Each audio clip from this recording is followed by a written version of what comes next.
Beginilah aksi perkelahian dua guru sekolah dasar di depan para murid. Seorang guru tampak meluapkan kemarahannya dan menarik baju guru lainnya. Sejumlah guru terlihat melerai keduanya.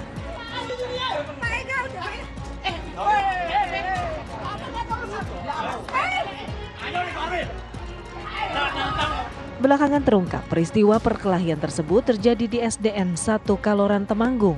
Kedua guru tersebut merupakan guru olahraga dan guru kelas 6.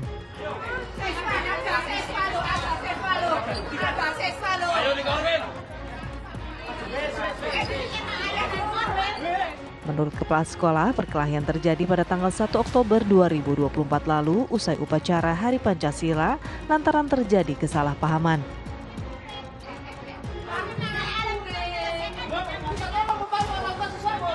Secara moral saya merasa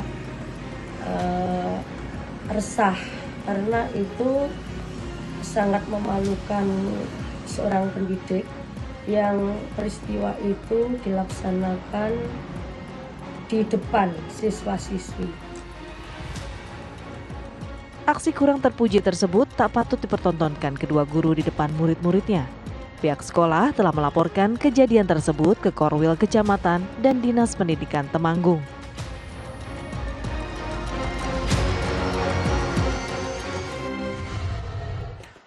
Assalamualaikum pemirsa, apa kabar Anda? Semoga sehat selalu. Sebelum kita mulai aktivitas hari ini, kita update dulu seputar informasi menarik agar pagi Anda lebih berisi. Bersama saya Doni Permana, inilah Cakrawala selengkapnya.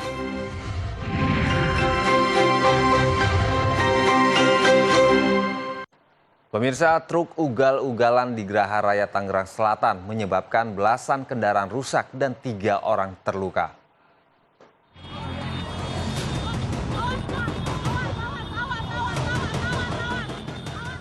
Sejumlah pengendara sepeda motor terlihat mengejar sebuah truk yang mencoba kabur setelah berkendara ugal-ugalan. Truk dengan nomor polisi B9727UEU itu terus melaju, walaupun ia sadar sedang dikejar puluhan orang. Laju truk akhirnya terhenti setelah tersangkut di pembatas jalan di Tugu Adipura.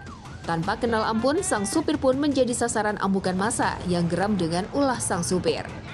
Dikabarkan 3 orang terluka dan sudah dalam penanganan medis di rumah sakit umum terdekat. Di TKP sini, yang TKP terakhir yang informasi dari yang kita terima itu ada taksi 1, berikut motor itu informasi ada 3 atau lebih masih di pendataan. Lanjut ke korban sekarang sebagian ada di rumah sakit umum kabupaten, ya, ada yang di EMC. Sementara sopir truk yang diamuk massa sempat mendapat perawatan di RSUD Tangerang. Setelah itu diserahkan ke kantor polisi untuk penyelidikan selanjutnya.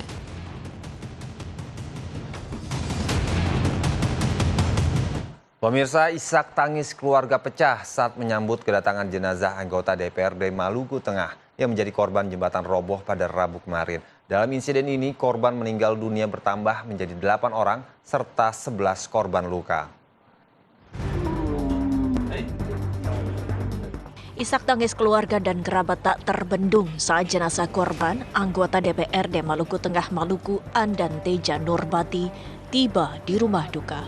Warga berdatangan untuk melayat dan mengucapkan rasa duka cita atas kepergian korban yang baru dilantik sejak bulan September kemarin. Usai dimandikan dan disolatkan di masjid dekat kediamannya, selanjutnya jenazah telah dimakamkan ke tempat pemakaman umum Muslim Kota Masohi Maluku Tengah Maluku siang tadi.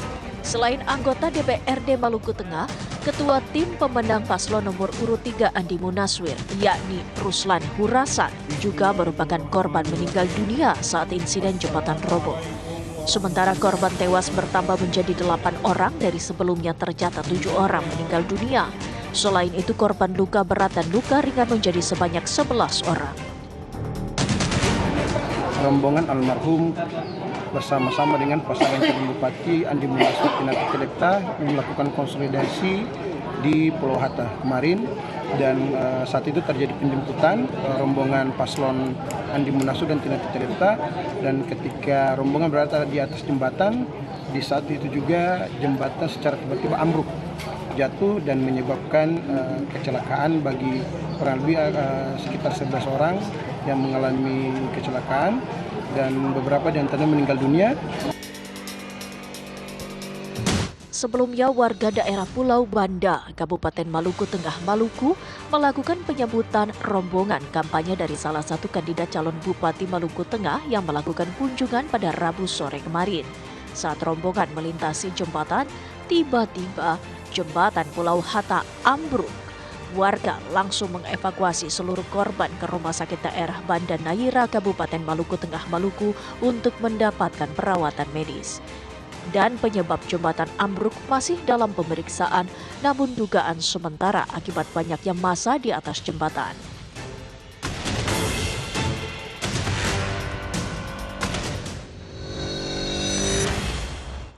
Pemirsa, Kejaksaan Agung mengaku sudah 3 kali melakukan pemeriksaan terhadap mantan Menteri Perdagangan Thomas Trikasi Lembong terkait dugaan korupsi impor gula. Kejagung terus mendalami aliran dana dugaan korupsi impor gula yang menyeret nama Thomas Lembong.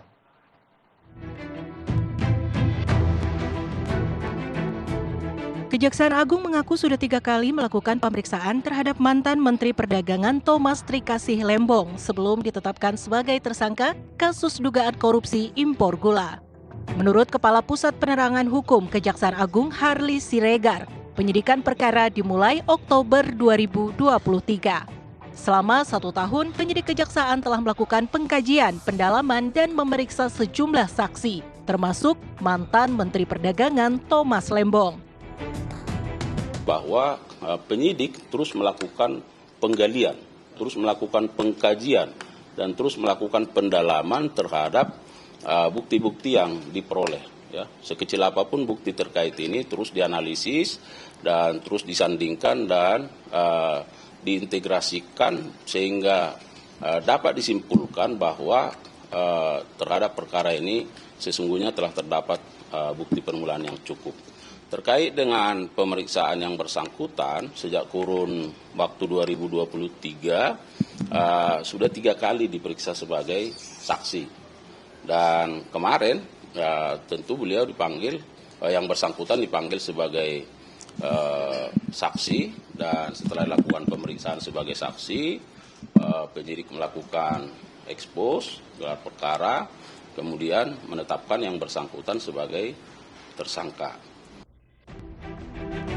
Kejaksaan Agung terus mendalami aliran dana dugaan korupsi impor gula yang menyeret nama Thomas Lembong.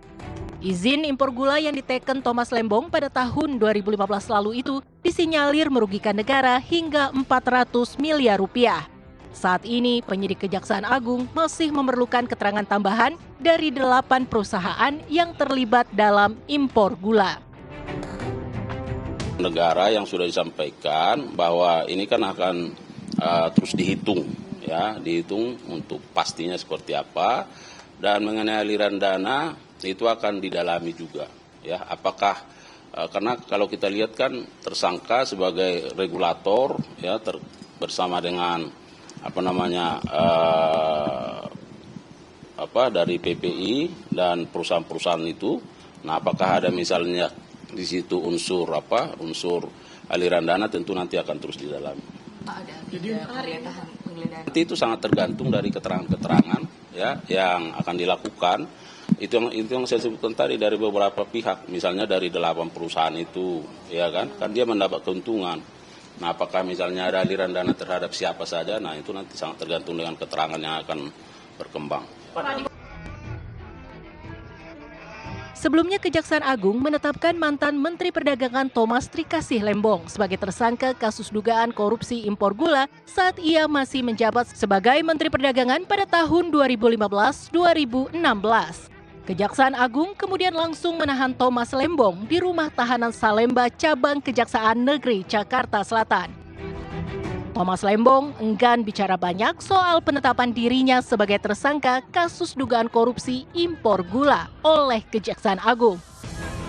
Saat digiring ke mobil tahanan pada Selasa malam, Thomas hanya mengatakan akan menyerahkan proses hukum kepada Tuhan.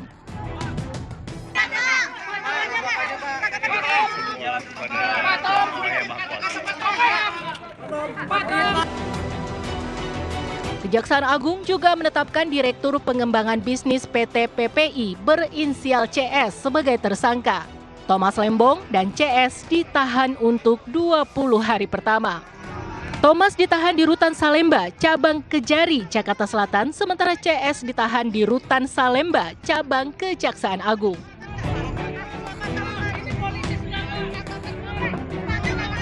Kita ke berita lainnya pemirsa, calon gubernur Jakarta nomor urut 1 Ridwan Kamil melakukan belusukan sambil menyapa warga di Kelurahan Cakung Barat, Kecamatan Cakung, Jakarta Timur.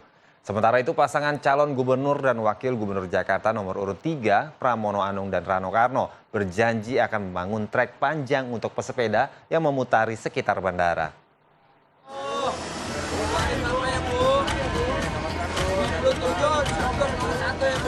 Lantunan sholawat mengiringi kedatangan calon gubernur Jakarta Ridwan Kamil di Kelurahan Cakung Barat, Jakarta Timur. Ratusan warga turut menyambut kehadiran Cagup Jakarta nomor urut 1 itu. Selain bersalaman, warga juga mengajak Ridwan Kamil untuk bersuah foto. Ridwan Kamil kemudian berkeliling kampung untuk menyapa warga satu persatu sekaligus memperkenalkan dirinya sebagai calon gubernur Jakarta. Dalam kesempatan itu, Ridwan Kamil juga mendengar berbagai curhatan warga. Salah satunya aspirasi warga soal pembangunan rumah sakit umum daerah Cakung. Selain rumah sakit, Ridwan Kamil juga menjanjikan program kredit untuk para pelaku UMKM agar mereka memiliki modal untuk mengembangkan usahanya. Sementara bakal calon wakil gubernur Jakarta Suswono berkampanye di wilayah Sawah Besar, Jakarta Pusat. Selain belusukan ke Pasar Karanganyar untuk menyapa sejumlah pedagang, Suswono juga menggelar dialog dengan warga di sekitar pasar. Dalam dialog itu, Suswono menyampaikan program kerjanya untuk warga, salah satunya bantuan modal untuk para pedagang.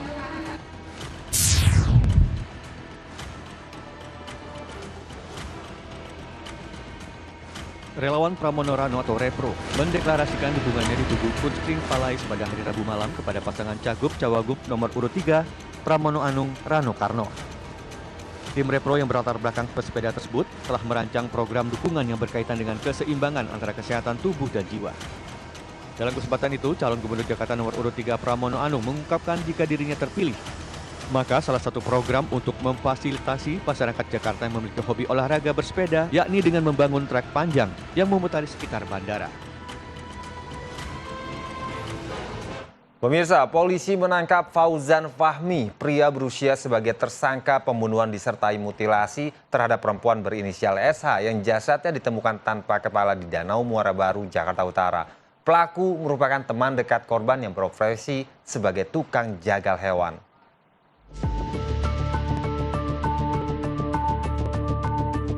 Pelaku ditangkap di rumahnya di Penjaringan, Jakarta Utara pada hari Selasa siang.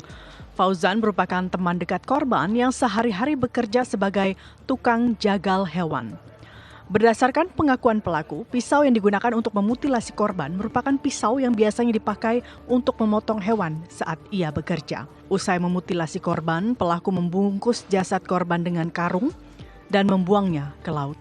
Sementara kepala korban dibuang di tempat berbeda dan ditemukan 600 meter dari penemuan jasad awal korban.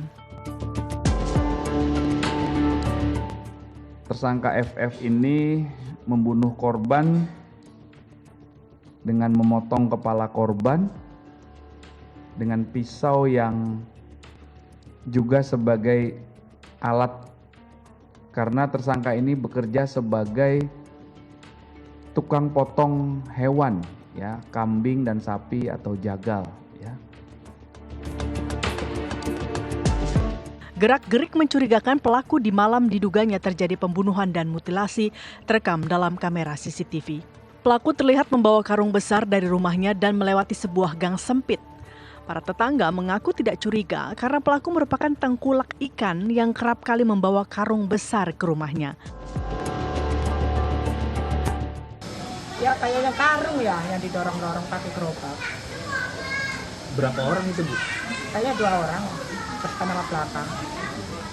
Dia ngakunya bawa apa sih itu, Bu? Ya orang sini kalau nanya depan sini ngomongnya sih ikan. Ya ada yang bilang ikan gede banget. Ya nggak tak curiga. Soalnya orangnya setiap hari kan belanja ikan. Buat sekitar begitu. Polisi hingga kini masih menyelidiki motif di balik pembunuhan dan mutilasi keji yang dilakukan pelaku terhadap korban.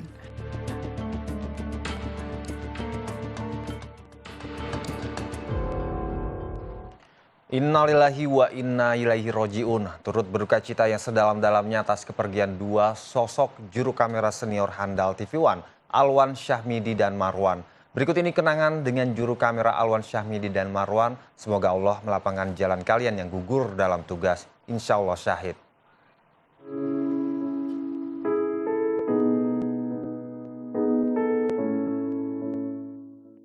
Kamis pagi, 31 Oktober 2024. Kabar duka itu datang dari ruas tol Pemalang, Jawa Tengah. 3 kru TV One meninggal dunia. 2 kru lainnya mengalami luka-luka. TV One berduka mendalam dengan kecelakaan yang terjadi di tol Pemalang. Di antara korban meninggal, 2 orang adalah juru kamera senior TV One, Marwan dan Alwan Syahmidi. Begitu banyak kenangan dengan 2 orang humoris ini. Hebat juga. Hebat dia. Ikannya cewek katanya. Banyak karya hebat lahir dari tangan mereka. Selama menjalani peliputan dengan Marwan dan Alwan Syahmidi, semangat dan keceriaan mereka selalu terpancar. Meski lelah, tiada keluh kesah yang keluar dari keduanya. 2 orang juru kamera Marwan dan Alwan Syahmidi begitu profesional mengemban tugas mereka. Sebagai rekan kerja, begitu banyak kenangan dan kebersamaan dengan teman, sahabat kami, Alwan Syahmidi dan Marwan. Inna lillahi wa inna ilaihi roji'un. Selamat jalan kawan. Doa akan selalu kami panjatkan. Kebaikan dan prestasi kalian selama ini akan selalu kami kenang dan akan kami jadikan panutan.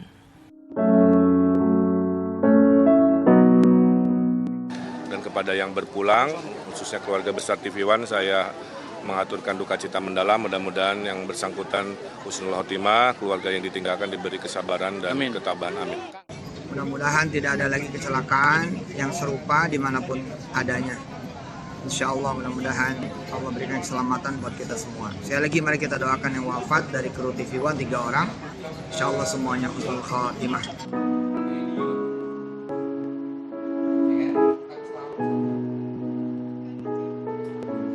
Guys, ada Ainun ini guys, di sini guys. Viral, Ainun si bocah penjual permen jahe selengkapnya. Sesaat lagi tetap di Cakrawala. Ini masih jualan Ainun. Kenapa belum? Masih banyak. Belum laku. Ya udah nih. Oh Maya, ada pilihan nih buat Ainun. Ainun pilih atas atau yang bawah? Yang atas. Coba cabut.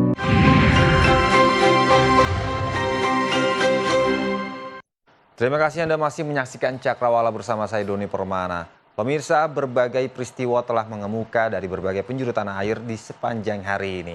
Sebagian diantaranya kami hadirkan dalam rangkuman berikut ini untuk Anda.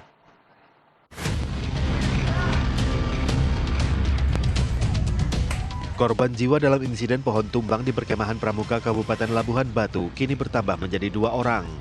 Korban M. Firja, siswa kelas 5 SDN 25 Bila Hilir, wafat dalam perawatan di RSUD Rantau Prapat. Sebelumnya, teman satu tenda korban Baby Aprilian Simatupang dinyatakan meninggal dunia di lokasi. Pohon tumbang terjadi saat hujan deras petang kemarin yang menimpa perkemahan Pramuka. Selain 2 korban jiwa, insiden juga melukai 16 orang siswa dan guru.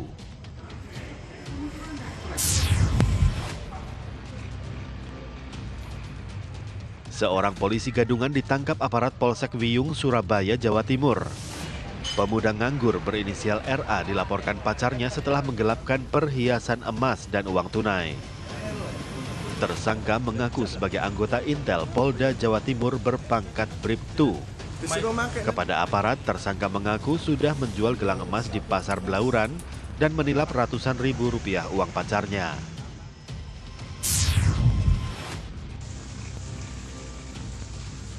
Sedikitnya 10 ruangan biro operasional di lantai 3 gedung utama Mapolda Gorontalo rusak parah dalam peristiwa kebakaran dini hari tadi. Kerusakan total juga dialami seluruh peralatan elektronik hingga dokumen-dokumen. Tim Inafis Polda Gorontalo melakukan olah tempat kejadian perkara pada Kamis pagi. Tim Lab 4 Polda Sulawesi Utara juga dikerahkan untuk menyelidiki penyebab kebakaran. Warga di Jalan Diran, Kecamatan Sukajadi, Pekanbaru digegerkan dengan penemuan ular sanca berukuran kurang lebih 4 meter di dalam bak mandi. Petugas pemadam kebakaran mengevakuasi dengan alat khusus.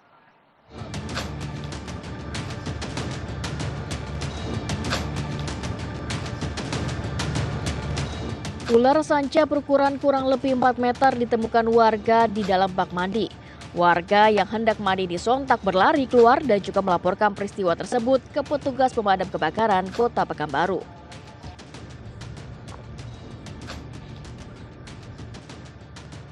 Dengan peralatan dan juga keahlian khusus, petugas rescue pemadam berhasil mengevakuasi ular berukuran besar ini dari dalam kamar mandi. Diduga masuknya ular sanca berukuran besar tersebut lantaran kondisi cuaca panas yang terjadi di Kota Pekanbaru. Diperkirakan ular berasal dari semak belukar yang berada di sekitar lokasi penemuan. Setelah kami mengamankan ular tersebut, kami langsung membawa ular tersebut ke habitatnya. Selanjutnya, ular sanca ini dilepaskan ke habitatnya yang jauh dari permukiman masyarakat.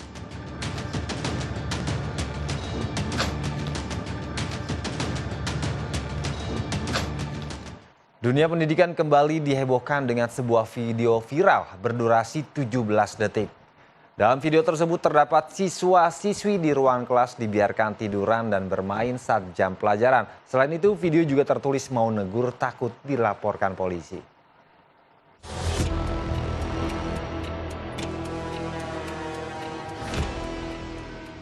Inilah suasana di dalam kelas saat jam belajar berlangsung. Dalam video yang berdurasi 17 detik tersebut terdapat keterangan dari yang mengunggah video yang isinya mau negur takut dilaporkan polisi. Kondisi kelas seperti itu terjadi di salah satu sekolah yang berada di Lamongan, Jawa Timur.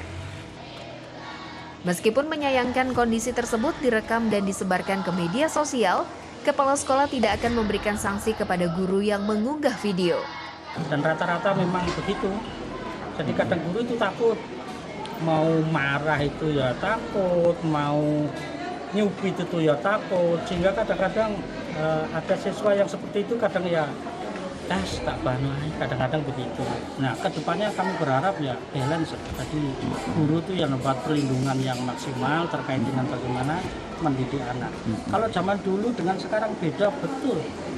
Setelah pandemi itu siswa-siswa itu perubahan sosial luar biasa. Jadi kadang-kadang itu ya nantang guru, kadang-kadang begitu. Kadang-kadang dipanggil namanya, saya kadang dipanggil namanya Zainuri. Tapi ya sudah, saya biar saja. Sehingga kami berharap nanti balance. Jadi guru juga diberikan fasilitas yang baik terkait dengan bagaimana mendidik. Jangan kemudian ditakut-takuti, dilapor sampai didenda. Kemarin ada yang ramai sampai didenda itu ya. Ya terus terang kami juga agak bagaimana ya nanti pola pendidikan bangsa ini.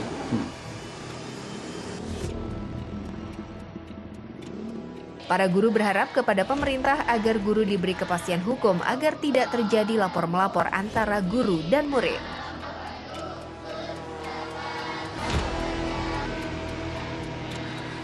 SMKN 1 Bojonegoro, Jawa Timur membuat inovasi dengan olahan tempe. Selain dijual mentah, tempe juga diproduksi berbentuk snack tempe kue kering.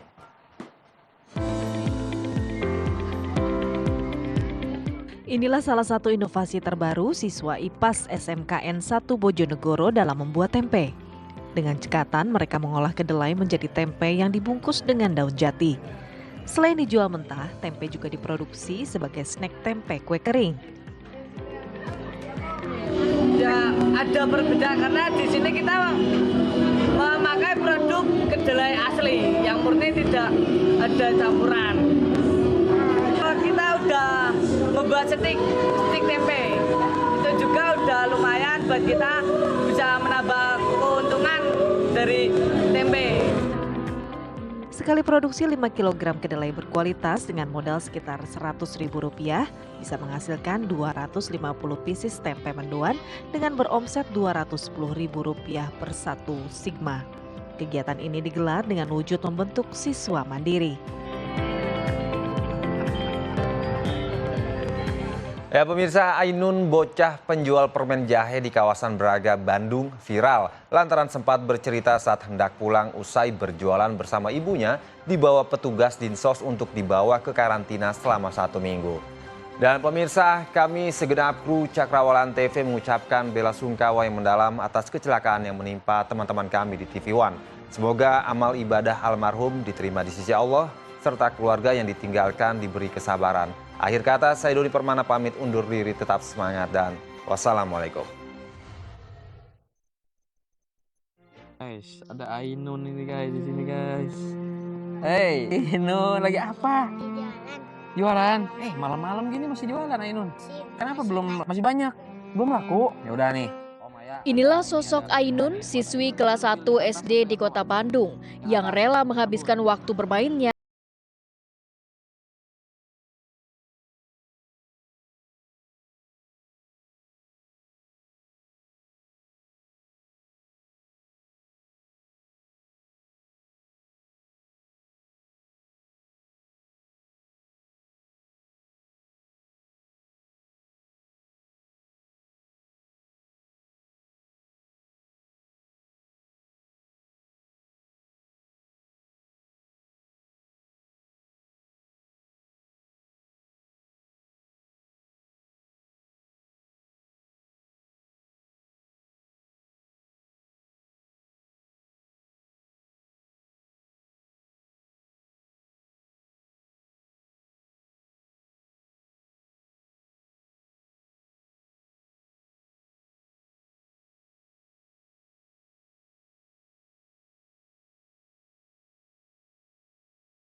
kesan mah kalau ada yang ngasih modal ya pengen jualan kayak orang lah, mau ngontrak tempat. Kalau keliling ini udah capek, dari anak kecil sampai anak